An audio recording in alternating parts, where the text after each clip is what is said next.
नमस्कार दोस्तों, स्वागत है आप सभी का। बात करेंगे आज बड़ी खबरों में। इजराइल दूतावास के पास बरामद हुए लिफाफे में लिखा अभी सिर्फ ये टेलर है। दिल्ली पुलिस जांच में जुटी हुई। अगली बड़ी खबर में बात करेंगे गणतंत्र दिवस हिंसा, अब तक 29 एफआईआर दर्ज, 84 लोग हो चुके हैं गिरफ्तार। वहीं अगली बड़ी खबर में हम आपको बताएंगे यूपी में 31 जनवरी के बजाय 1 फरवरी को होगी भाकियू की महापंचायत, फिर गाजीपुर बॉर्डर के लिए कूच करेंगे किसान। वहीं अगली बड़ी खबर में बात करेंगे राकेश टिकैत के मार्फत योगी के किले को भेदने की तैयारी, 2020 में होगी योगी की टक्कर देने की रणनीति।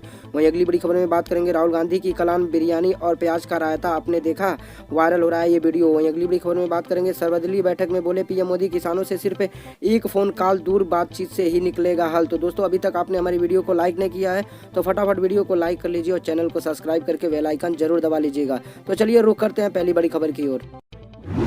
तो वहीं अगली बड़ी खबर निकल के आ रही है दिल्ली इजराइल दूतावास के पास हुए धमाके के समय इलाके में 45,000 मोबाइल फोन कर रहे थे काम। दोस्तों, हम आपको पूरी खबर बताते हैं। दिल्ली में इजराइल दूतावास के पास शुक्रवार को धमाका हुआ था। पुलिस समेत खुफिया एजेंसी इस मामले की जांच कर रही है। इस दौरान जांच करने वाली टीम को घटनास्थल के पास मोबाइल टावर का डंप डेटा मिला। मिली जानकारी के अनुसार धमाके के वक्त क्षेत्र में 45,000 फोन काम कर रहे थे। दोस्तों, बताते हैं 45,000 फोन कॉल में उन संदिग्ध नंबरों को तलाशना एक बहुत बड़ी चुनौती है। दिल्ली में धमाके को 12 घंटे से ज्यादा समय हो चुका है। जांच एजेंसी और पुलिस के हाथ अभी भी खाली है। वहीं दूसरी तरफ जैसे उल हिंद नाम के एक आतंकवादी संगठन ने इस हमले को जिम्मेदारी ले ली है। दोस्तों, हम आपको बताते हैं जैश उल हिंद ने मैसेजिंग एवं टेलीग्राम के मैसेज के जरिए कथित तौर पर घटना की पुष्टि का दावा किया। संदेश में कहा गया कि सर्वशक्तिमान अल्लाह की कृपा और मदद से जैश उल हिंद की सैनिक दिल्ली की एक उच्च सुरक्षा वाले इलाके में घुसपैठ करने और आईईडी धमाके के अंजाम दे पाए। यह हमलों की श्रृंखला की एक शुरुआत है जो प्रमुख भारतीय शहरों को निशाना बनाएगा और भारत सरकार द्वारा दिए गए अत्याचारों का बदला भी लेगा। तो अगली बड़ी खबर निकल के आ रही है किसान आंदोलन से गाजीपुर बॉर्डर दोनों तरफ से बंद, रोड नंबर 56 से ट्रैफिक डाइवर्ट। दोस्तों, बताते हैं 26 जनवरी को ट्रैक्टर रैली के दौरान हुई हिंसा के बाद खत्म होते दिख रहे आंदोलन को भारतीय किसान यूनियन ने राष्ट्रीय प्रवक्ता राकेश टिकैत के आंसुओं ने जैसी संजीवनी दे दी है। पिछले 66 दिनों में चल रहा जो आंदोलन 18 नवंबर को गाजीपुर बॉर्डर में शाम तक खत्म जैसा दिख रहा था। वह टिकैत आंसुओं को वीडियो वायरल होते ही फिर तेज हो गया। 29 जनवरी को सुबह गाजीपुर बॉर्डर का हाल वैसा दिखने लगा जैसा वो 26 तारीख से पहले था। यही नहीं, इन दफा लोगों में जोश भी दोगुना और वे कृषि कानूनों को वापस करार की घर जाने की बात कर रहे थे। वहीं सिंधु बॉर्डर टिकरी बॉर्डर पर भी आंदोलन जारी है। वहीं आज आंदोलन कर रहे किसान 26 जनवरी की हिंसा पर दुख जताते हुए और महात्मा गांधी की पुण्यतिथि के उपलक्ष्य में एक दिन के अनशन पर रहेंगे। किसान आज के दिन की सद्भावना दिवस के रूप में मना रहे हैं। दोस्तों, हम आपको बताते हैं गणतंत्र दिवस के दौरान ट्रैक्टर मार्च में हुई हिंसा की जांच करते हुए पुलिस की अपराध शाखा को अब तक कुल 1700 से अधिक वीडियो और सीसीटीवी फुटेज बरामद हुए हैं। अपराध शाखा में संयुक्त आयुक्त बीके सिंह ने बताया कि पुलिस की अपील के बाद सैकड़ों लोगों ने पुलिस को वीडियो और फुटेज भेजना शुरू कर दिया है। पुलिस अधिकारियों का कहना है कि मामले की जाँच के दौरान इन वीडियो से पुलिस की काफी मदद मिलेगी। वीडियो को सत्याता जाँच के लिए इनको लैब भेजा जाएगा। हाल की फुटेज और वीडियो देखकर पुलिस ने जाँच शुरू कर दी है। अधिकारियों का कहना है कि वीडियो फुटेज और फोटो मिलने का सिलसिला लगातार जारी है। साथ ही पुलिस 26 जनवरी को दिल्ली में आए ट्रैक्टरों के पंजीकरण और मोबाइल कॉल के डंप डेटा की जांच भी कर रही है। तो ये अगली बड़ी खबर निकल के आ रही है यूपी 31 जनवरी को बजाय 1 फरवरी को होगी भाकियू की महापंचायत, फिर गाजीपुर बॉर्डर के लिए कूच करेंगे किसान। दोस्तों, हम आपको बताते हैं उत्तर प्रदेश के बिजनौर जनपद में 31 जनवरी को होने वाली भारतीय किसान यूनियन की भाकियू महापंचायत में सीटेट परीक्षा के कारण अब 1 फरवरी को होगी। दोस्तों, बताते हैं भाकियू युवा के प्रदेश अध्यक्ष दिगंबर सिंह ने शनिवार को बताया कि 31 जनवरी को प्रदर्शन स्थल पर पूर्व में बुलाई गई किसानों की महापंचायत रविवार को केंद्रीय शिक्षक प्रवर्ता परीक्षा यानी सीटेट होने के कारण अब 1 फरवरी को ITI मैदान पर होगी। दोस्तों, बताते हैं उन्होंने कहा कि महापंचायत संपन्न होने के बाद किसान दिल्ली गाजियाबाद के बीच स्थित गाजीपुर बॉर्डर के लिए कूच करेंगे। दोस्तों, अगली बड़ी खबर निकल के आ रही है टिकैत के मार्फत योगी के किलो को भेजने की तैयारी, 2022 में होगी योगी को टक्कर देने वाली रणनीति। दोस्तों, हम आपको पूरी खबर बताते हैं। एक रात और टिकैत के आंसुओं का सैलाब इसने न केवल किसान आंदोलन को दोबारा से मंच प्रदान कर दिया बल्कि उत्तर प्रदेश के विपक्षी दलों को भी आशा की एक नई किरण दिखा दी। महज 7-8 घंटे में राकेश टिकैत को लेकर कई राजनीतिक दलों की समझ बदलने लगी। जिस तरह से गाजीपुर में टिकैत के मंच पर विभिन्न पार्टियों ने नेताओं का जामड़ा लगा है तो ये कहना जाने लगा है कि हाथी के पाँव में सबका पाँव। दोस्तों, बताते हैं जेएनयू में समाजशास्त्र विभाग के पूर्व प्रोफेसर और राजनीतिक विश्लेषक डॉक्टर आनंद कुमार ने कहा कि उत्तर प्रदेश में विपक्षी दलों के टिकैत की मार्फत मुख्यमंत्री योगी आदित्यनाथ के किले घेरने के लिए नए समीकरण बनाने में जुटे हैं। बशर्ते हुए अनुशासन और साफ मन से किसानों की मदद करें। अगर इन नए समीकरणों पर प्रभावी तरीके से काम हो जाता तो 2022 में भाजपा के फायर ब्रांड मुख्यमंत्री योगी को कड़ी टक्कर दी जा सकती थी। दोस्तों, बताते हैं 26 जनवरी को लाल किले की घटना के बाद जब चारों तरफ से किसान आंदोलन के दबाने की कोशिश हुई तो एक बारगी लगा था कि अब आंदोलन इतिहास बनकर रह जाएगा। गुरुवार 28 जनवरी को रात गाजीपुर बॉर्डर में रोते हुए राकेश टिकैत ने जब भावनात्मक हिंसात्मक अपील की तो वहीं से किसान आंदोलन की पलटी मार दी। नतीजा, पुलिस की हिम्मत नहीं हो सकी कि वह राकेश टिकैत को गिरफ्तार कर ले।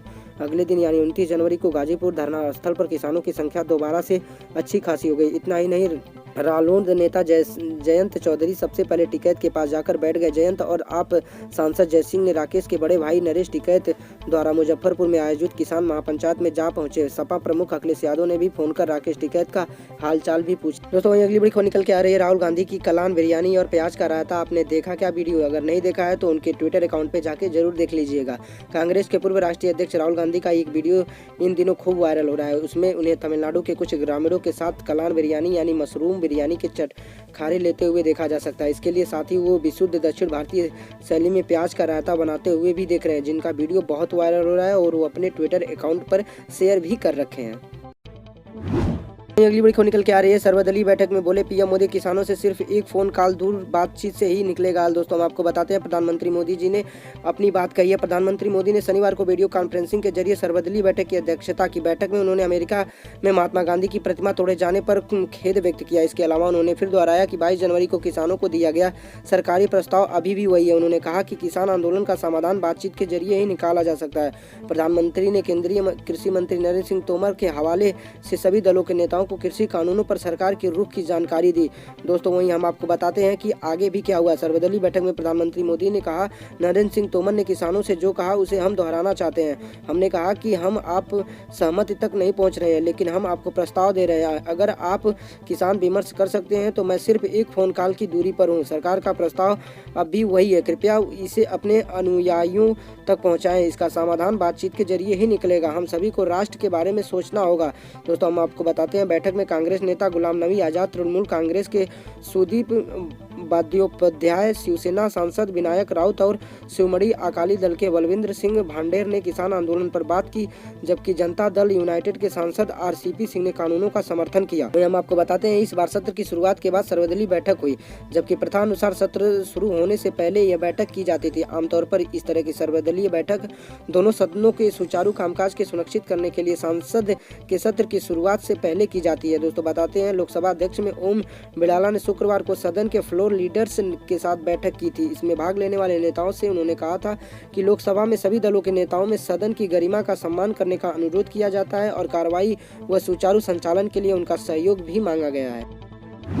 दोस्तों, वहीं अगली बड़ी खबर निकल के आ रही है हमले से हम हैरान नहीं हैं, हमने कुछ सप्ताह से सतर्कता बढ़ाई हुई थी। इजराइल राजदूत से ये बयान निकल के आ रहा है। भारत के इजराइल के राजदूत रान मलका ने कहा कि उनके पास ये मानने के लिए पर्याप्त कारण है कि यह एक आतंकवादी हमला था, लेकिन वह इस हमले को लेकर हैरान नहीं है क्योंकि पिछले कुछ सप्ताह से सतर्कता काफ़ी बढ़ाई हुई थी। दोस्तों, बताते हैं उन्होंने एक साक्षरता में कहा कि अभी पहलुओं को ध्यान में रखकर जाँच की जा रही है, जिसमें हमारे राजनीतियों में यहाँ 2012 में हुए हमले तथा दुनिया भर में हो रहे घटनाक्रम में कोई संबंध होने की संभावना शामिल है। दोस्तों, बताते हैं जब उनसे पूछा गया कि क्या हमले का उद्देश्य विभिन्न अरब देशों के साथ इजराइल के शांति प्रयासों को पटरी से उतारना था, उन्होंने कहा कि ये हमले क्षेत्र पश्चिम एशिया में विध्वंस करने की साजिश है जो हमें भयभीत नहीं कर सकते या रोक नहीं सकते। हमारे शांति प्रयास जारी रहेंगे। उन्होंने कहा कि इजराइल के अधिकारी हमले की जांच कर रहे हैं, भारतीय अधिकारियों को भी सभी सहायता जानकारी प्रदान कर रहे हैं। उल्लेखनीय है कि दिल्ली में इजराइल दूतावास के निकट शुक्रवार शाम आईडी के विस्फोट हुआ था। इस विस्फोट में कुछ कारें क्षतिग्रस्त हो गई थी।